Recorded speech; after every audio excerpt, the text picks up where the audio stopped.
Não ame o mundo.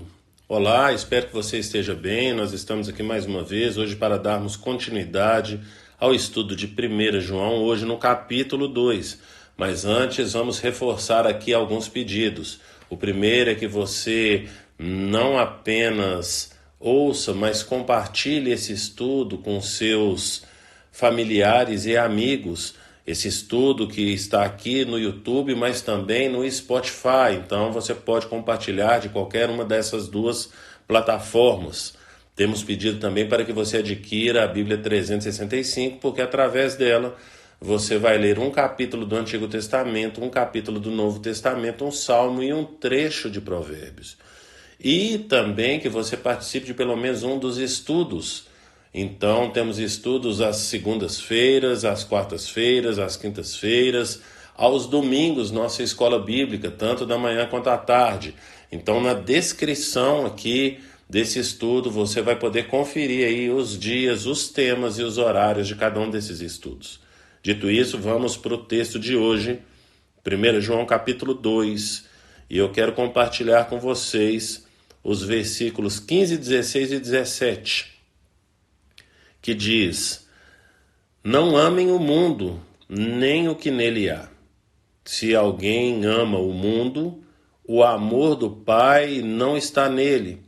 Pois tudo o que há no mundo, a cobiça da carne, a cobiça dos olhos e a ostentação dos bens, não provém do Pai, mas do mundo.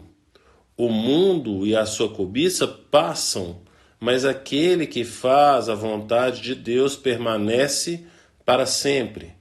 Então, no estudo de ontem, nós mostramos um pouquinho a respeito, e foi um estudo bem breve mesmo. A minha sugestão é que para você se debruce nas escrituras, nesses capítulos, acompanhados aí, tem um comentário do John Stott aí, de 1 João, que vale a pena você conferir, comentário versículo a versículo, para que você venha perceber a profundidade das palavras de João aqui nessa carta.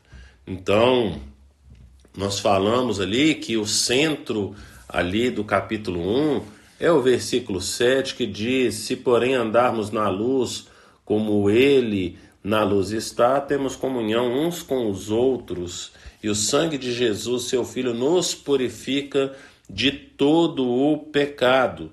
E aí, quando nós entramos aí no capítulo 2, você vai ver aí, versículo 1 e 2, textos bem conhecidos e citados por nós.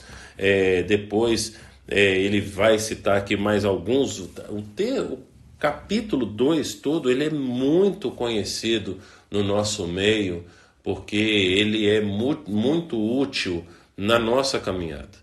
Então, a gente percebe aí a respeito de que João continua falando, então, a respeito de Jesus Cristo e do que ele faz por nós. Aqui também no capítulo 2, percebemos também a respeito da forma como ele vai falando que nós devemos nos comportar.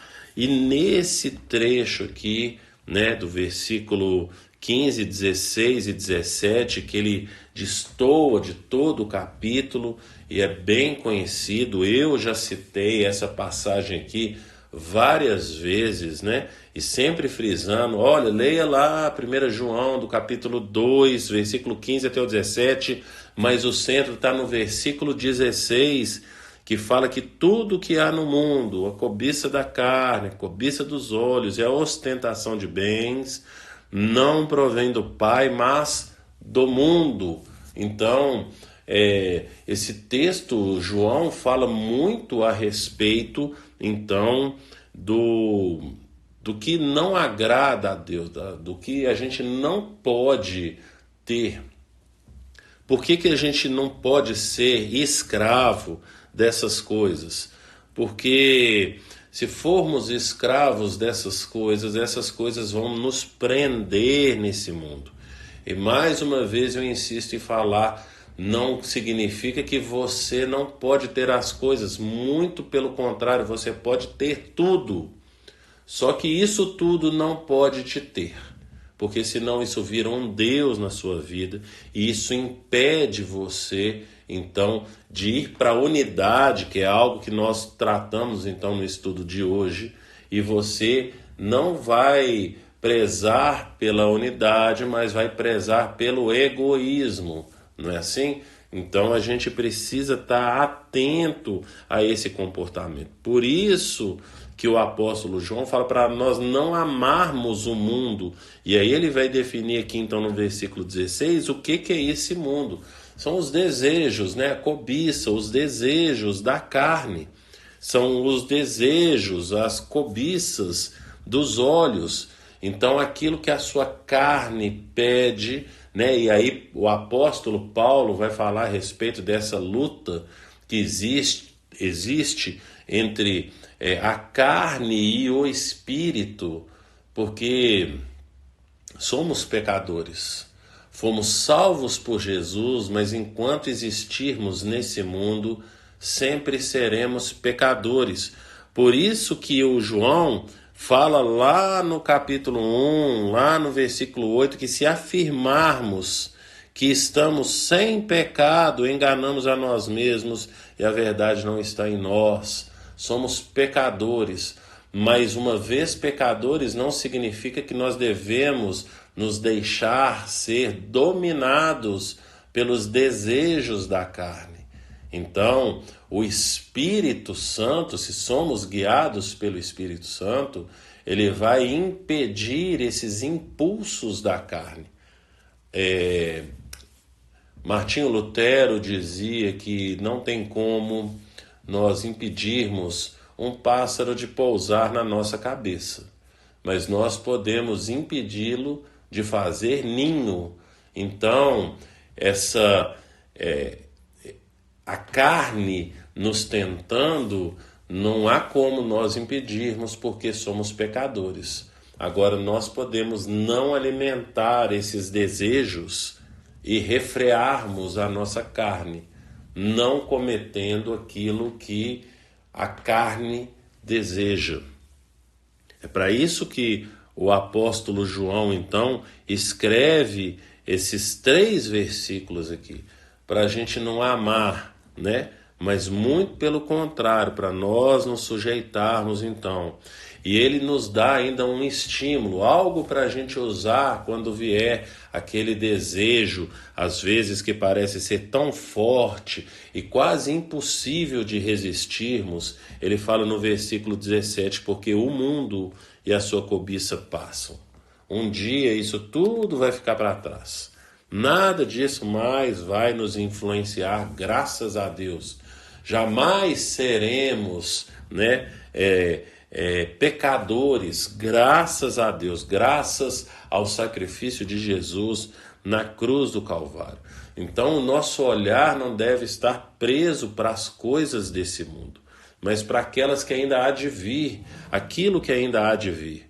Então, o mundo e a sua cobiça passam, mas aquele que faz a vontade de Deus permanece para sempre. Essa deve ser uma das nossas motivações, né? Que isso tudo um dia vai passar, mas que nós iremos permanecer, viveremos eternamente com o nosso Deus. O que nos estimula a não desejarmos, então, né, nos sujeitarmos aos desejos da carne, aos desejos dos olhos e à ostentação de bens, que é o que fala aqui na minha versão. A versão que eu tenho usado é a NVI. Então, o que nos faz com que a gente não venha se sujeitar a essas coisas é a gratidão que temos pelo Senhor, por tudo que Ele fez por nós. Porque quando olhamos para esses desejos, aí então nós vemos o quão miserável homem que somos, como Paulo fala lá em Romanos capítulo 7, no último versículo, miserável homem que sou. Então a gente vai vendo essa nossa miséria humana e a gente vai entrando naquele processo de felicidade que Jesus propõe para a gente lá no Sermão do Monte, Mateus capítulo 5, a partir do versículo 3, que é bem-aventurado, então, que Jesus propõe para a gente nesse mundo, para vivermos nesse mundo, apesar do mundo caído, apesar de sermos pecadores, é possível vivermos uma felicidade aqui nesse mundo. E ele vai falar lá então no versículo 3, bem-aventurados os pobres em espírito, é aqueles que entendem e reconhecem a sua miséria humana, reconhecem o estado em que eles estão. E aí Jesus vai desenvolvendo, né? Então vale a pena o estudo aí das bem-aventuranças em Mateus capítulo 5, para você perceber esse caminho da felicidade proposto para Jesus, para nós, aqui nesse mundo. E se nós iniciarmos aquilo que Jesus tem proposto para nós nas nossas vidas, o quanto antes seremos felizes. E nós então não iremos amar o mundo, mas nós viveremos aqui como quem é grato. Grato, como eu disse, por tudo que o Senhor fez ali na cruz do Calvário por nós. Grato pela vida eterna que Ele nos deu, nos dá e que viveremos. Então, versículo 17, o mundo e a cobiça passam, mas aquele que faz a vontade de Deus permanece para sempre. Pense nisso e que o Senhor te abençoe.